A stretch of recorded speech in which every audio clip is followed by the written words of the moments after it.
Well, good morning, and yes, it's me, Kenny Polcari, your host of the party. And today is Friday, October 4th, 2024. And as you can see, it is another glorious day here in South Florida. In any event, there's a lot going on. It is Friday, the weekend is coming, but here are the things you need to know to get your day started. By now, you must have heard the longshoremen are getting a 61.5% pay hike. The language around automation, though, is yet to be defined. Israel ponders what's next as the world waits. And today, well, it's all about the non-farm payroll report and what it's going to say about the Fed's next move. And what are we having for dinner tonight? This one is delicious. Pasta alla zazzona. Okay, we'll get to that in a minute. So stocks churned lower on Thursday. This, as so much was happening, right? We got a mixed bag of economic data. Services PMI showed that we moved further into expansionary territory, suggesting that the services sector remains hot. While factory orders disappointed and durable goods orders came in just in line as expected. The situation at the ports remained a problem, causing more angst for the markets. But that situation was supposedly tentatively resolved last night after a lot of pressure apparently by the administration on USMX to make a deal. Now, USMX is the organization that represents the employers in the industry, not the union. The administration told the employers to make a deal no matter the cost, which really causes me to wonder, what did the administration promise to do or maybe not to do? In the end, the longshoremen are getting, brace yourself, a 61.5% raise over the 6-year period of the new contract, right? And I'll give you one guess who's going to fund that wage increase. Now, while the language around the automation and the benefits is yet to be completely fixed, essentially, they extended their current contract until January 15th as the negotiations continue. And that should help the tone of the overall markets. The deal helps the Harris campaign, by the way, from becoming even a bigger political issue for her, because a prolonged strike would have become a crisis just days ahead of the election. In the end, the massive pay hikes are going to be an inflationary issue. It's called the wage price spiral inflation theory. Again, it's Econ 101, where rising prices causes workers to demand more, and this puts upward pressure on wages, while employers are forced to raise prices to try to keep up with the rising wages. So it's a vicious circle that only ends when the country goes into a recession. Now, the 19th style's wage price spiral inflation story did not end well. But guess what? I'm sure this time it must be different, right? Okay.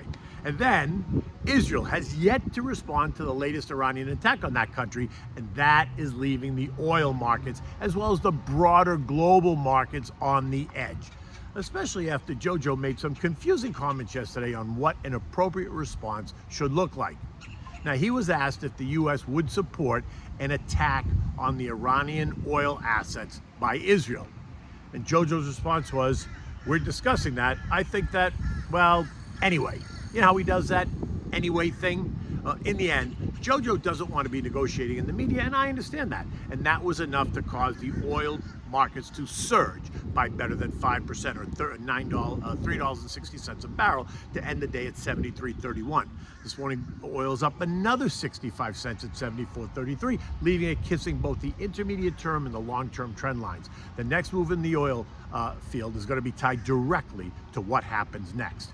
Gold is holding steady at the most recent highs at $26.75 an ounce, as it too awaits what happens next on the economic front, and on the geopolitical front, and on the inflation labor market front. A stronger non-farm payroll report is going to take those jumbo cuts right off the table, and that's going to put pressure on gold, while a weaker number will support further aggressive cuts, and that's going to help put upward pressure on gold. Gold remains right now in the $2,650, $2,700 trading range. The VIX, well, yesterday that advanced by another 8.5% as the tension was building around the world, leaving that indicator up 35% for the week, but below the early September high of 23.76. This morning, the VIX is just a bit lower, down 28 cents as the world moves into the weekend, when so much could happen. At the end of the day yesterday, though, the Dow lost 185 points, the S&P was down 10. The Nasdaq lost 7, the Russell lost 15. Nothing like a disaster at all. The Transworld gave up 226, and the equal-weighted S&P lost 32 points. 9 of the 11 sectors ended in negative territory yesterday. Only energy and technology advanced, up 1.8% and 0.4 respectively. Consumer discretionary and basic materials were the leaders in the loss column, losing better than 1%. Consumer staples and real estate lost 1%. Healthcare was down 0.9. Industrials and financials lost 0.5%. Communications down 0.4%, while utilities ended the day flat, which really was a win, right? The contra trades remained steady, but only a bit higher as the markets churned. The VIXI ETF, though, was the standout, up 4.4% as the fear builds. And today it's all about the non-farm payroll report. Remember, the estimate is for 150,000 new jobs to have been created in September, and it is due out at 8:30 this morning. Unemployment's expected to remain at 4.2%. The whisper number, remember I told you, was expecting a much lower number, say around 100,000 new jobs. But Wednesday's upside surprise in the ADP employment report is causing some confusion and causing the whisper number to now expect new jobs created to exceed the estimate that we had been expecting. So you got to sit around and wait. In any event, the tension is high. If we get 170,000 new jobs, is that going to change the Fed's narrative? And if we get a much weaker number, is that going to lock in another jumbo rate cut? The market wants a jumbo rate cut. So if the data does not warrant that, what will the algos do? My sense is they'll hit the sell button. The Fed has made it clear that inflation for them is no longer the issue, although it's not completely dead. It's all about the labor market, so sit tight because the clock is ticking. Now, U.S. futures this morning are teasing just a bit higher, none of it suggesting concern or celebration. Dow futures down 30, the S&P is up 3, the Nasdaq's up 20, and the Russell is up 5 points. Eurozone markets are all higher this morning. Italy in the lead, up 0.7%. The UK is lower by 0.3. European shippers are all under pressure after the tentative deal reached by the longshoremen last night.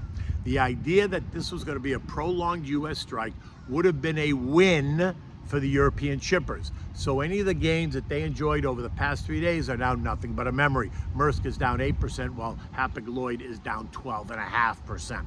The S&P closed last night at 56.99, down 10 points. Yesterday, we did not breach the Wednesday low at 56.74, so that is a positive. If we get an NFP number that suggests any weakening in the labor market, then I think we hold steady, maybe move higher. But if we get a strong read, then I suspect the market's going to trade lower because the idea of rate cuts will move off the table. It's all going to be about how they position the headline. Next week starts the third quarter earnings season, and we're going to begin to get estimates for what 2025 is really starting to look like and what the C-suite thinks about the state of the U.S. economy and the U.S. consumer. Remember, it's a seasonally weak time of year. Long-term investors need to remain focused. Build a strong, diversified portfolio of large cap and mega cap names that can weather the storm. Younger investors, though, should be taking on more risk, which doesn't mean you become reckless. It just means you have a larger proportion of your money in kind of the tech space and the big tech space, while older investors need to remain a bit more cautious moving money into the fixed income space as well as the higher dividend paying names space, right? In the end, I still expect the markets are going to retreat over the next 3 or 4 weeks. 8 to 10% would be great, actually, right? Because it would shake the branches a bit, which is never a bad thing, right? As I said yesterday, it is part of the regular business cycle. Successful investing, though, is a marathon and not a sprint. Remain focused on your plan. Talk to your advisor if you got any concerns or you're upset or you're worried about something. Talk to your advisor. So what do we have for dinner tonight? We're having the pasta alla zozzola. It's a combination of carbonara and a matriciana, okay? It is delicious. Now for this, you need a pound of medium rigatonis, sweet sausage out of the casing, guanciale chopped, olive oil, salt and pepper, 3 eggs. You need fresh grated pecorino cheese. You need a diced onion and cherry tomatoes in a puree. You want to bring a pot of salted water to a rolling boil, leave it on the back burner just so when you're ready for it. Now begin by dicing the onion and then sauteing it in a large pan with olive oil. right? Let it get translucent. After about 5 minutes, you're going to add in the sweet sausage meat that you've broken up out of the casing and the chopped up guanciale. You're going to brown it until it's all nice and cooked and brown. Now you're going to add the cherry tomatoes in the puree. Comes in a can like that. Just add it right in. Stir it to mix. The tomatoes in there will start to break down. Turn the heat to medium. Kind of let it cook. Season it with salt and pepper. Now you're going to put your pasta in the pasta water. You're going to let that cook. It's going to take 8 minutes for it to become al dente. Now, while that's happening, in a bowl, you're going to crack 2 eggs and use only the egg whites. Then you're going to crack a 3rd egg and use the whole thing, right? Scramble it. Now add in 1 cup of the fresh grated pecorino romano cheese. You're going to season it with salt and pepper. You're going to set it aside. When the pasta is done, you want to use a slotted spoon. Put the pasta in the pan with the sauce. Do not throw out the pasta water. You're going to now mix it well. You're going to take the pot off the stove, take it off the heat, and now you're going to add in the egg mixture and 1 ladle of the pasta water. You're going to mix it to coat so it gets all nice and creamy, and you're going to serve it immediately. Oh my God, it is delicious. As they say in Italian, troppo buono. It is absolutely spectacular. You will enjoy it. In any event, it's Friday, the news is about to come out. We'll see how the markets react. The weekend's coming. There's some uncertainty around what can happen over the weekend. So don't be surprised if the markets remain a bit skittish. Until Monday, take good care.